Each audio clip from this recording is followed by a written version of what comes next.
Hey guys, it's Lance from Cinematic Galaxy here, and I'm finally here to present my review of the final Harry Potter film, Harry Potter and the Deathly Hallows Part. I obviously went into this film with really high expectations and, coming out of Part 1, and this is really the final frontier. It's the final battle. The hunt for the Horcruxes intensifies, and just the whole big battle happens at Hogwarts. And essentially this film is really like one big climax and a big conclusion to this excellent series. I'm pleased to say that the movie lived up to my expectations and was just as great as I wanted it to be.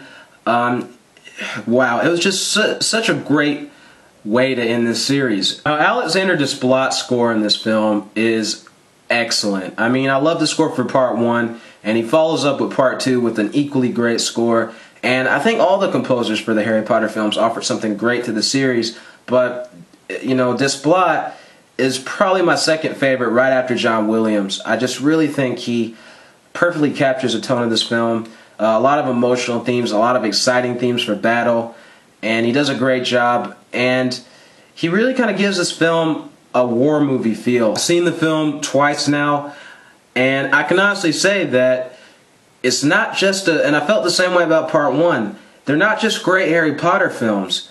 This isn't just a great Harry Potter film, it's a truly great film. I mean, it's up there with Lord of the Rings. It's up there with the original Star Wars trilogy. It is truly incredible. You got Maggie Smith as McGonagall, Mrs. Weasley, Julie Walters plays her, and so many of the other even minor characters like Seamus Finnegan and Dean Thomas and all these great characters. Just so great to see them really get their moments in the final film. Alan Rickman is excellent as Snape, and in this film you find out his true allegiance, you find out the history behind his character and what makes him the way he is, and it's just so well done, and one of the best scenes in the franchise easily.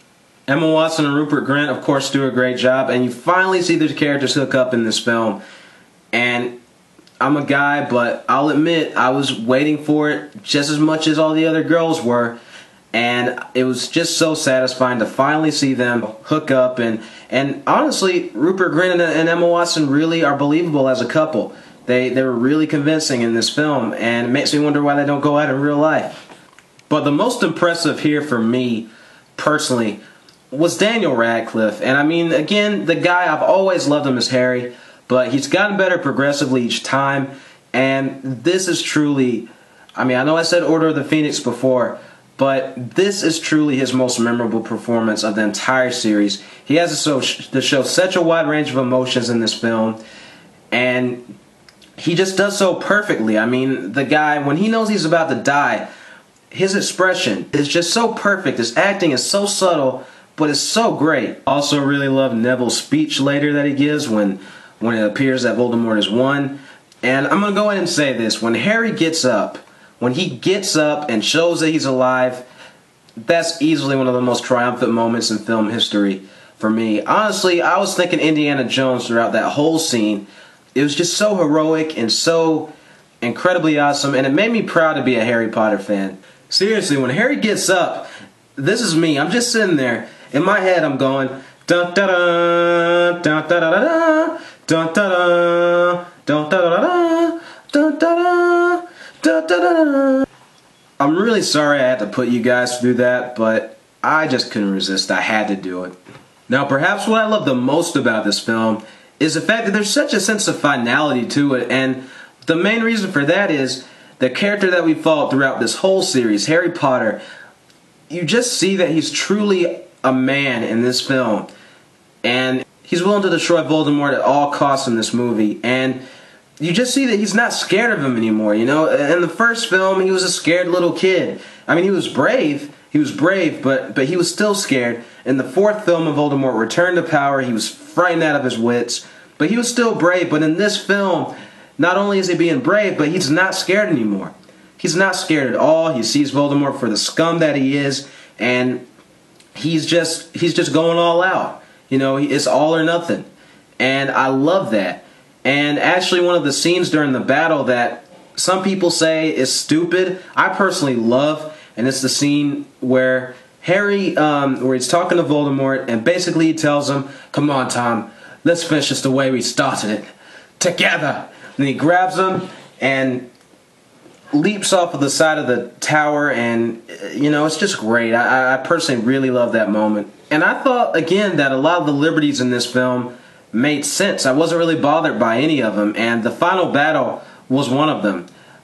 You know, I just thought the final battle between Harry and Voldemort, in the book there wasn't even really a battle. That it was kind of just a conversation in the Great Hall. Everybody was watching, and Harry was basically giving Voldemort a big speech about how he had lost and all that. The film changes it up and makes it more of a battle, more of a chase throughout Hogwarts, and it actually kind of raises the stakes a little bit. Like, there's still a Horcrux to be destroyed at that point, and personally I thought, I mean, it was a good scene in the book, but I thought it was really well done in the film, and I always actually kind of wanted something more of a battle, so I was very satisfied with it. I do sort of wish that there had been more of a big reaction to Voldemort's death like there was in the book with cheering and stuff, but at the same time I kind of like what the film did. It kind of gave it more of a war movie feel, because no one was really outwardly celebrating. They were just kind of relaxing and kind of just letting it all settle in.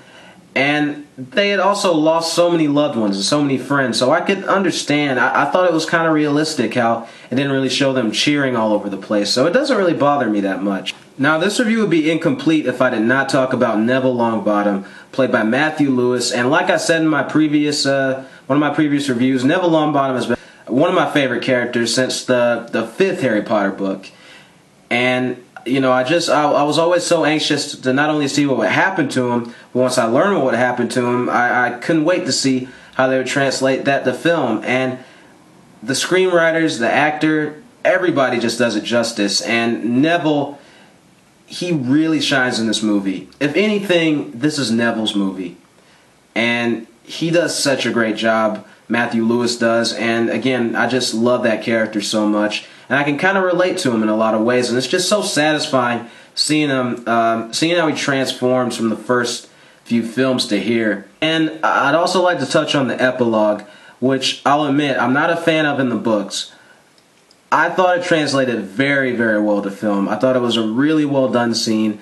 Very emotional. They cut it down a little bit. They cut out a lot of dialogue and stuff. And I thought they did a great job of that. I thought they just focused on the main heart of that scene and really turned it into something a lot more meaningful. And the fact that they introduced the Leaving Hogwarts track from the first film, I was hoping they would do that, and they did, and it was so perfect, and I could not imagine it any other way. So there you have it. Harry Potter and the Deathly Hallows Part 2 is such a great film, and honestly, Part 1 and Part 2, I'm going to give Part 2 an A, but I'm not done rating it, because I feel Part 1 and Part 2 individually are the best Harry Potter films, even without each other.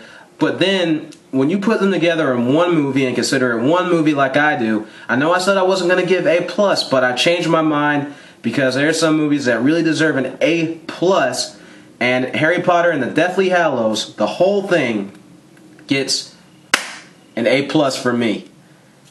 And yeah. Anyway, guys, I hope you enjoyed this review. If you like this review, please click like and subscribe to my channel, and stay tuned for actually my next few reviews that are coming up. I'm a fan of a lot more than Harry Potter, so there are other films out there that I'm going to review, and just stay tuned for those. And anyway, guys, I hope you enjoyed this Harry Potter series review. Thanks for watching, and this is Lance from Cinematic Galaxy signing off. Reducto!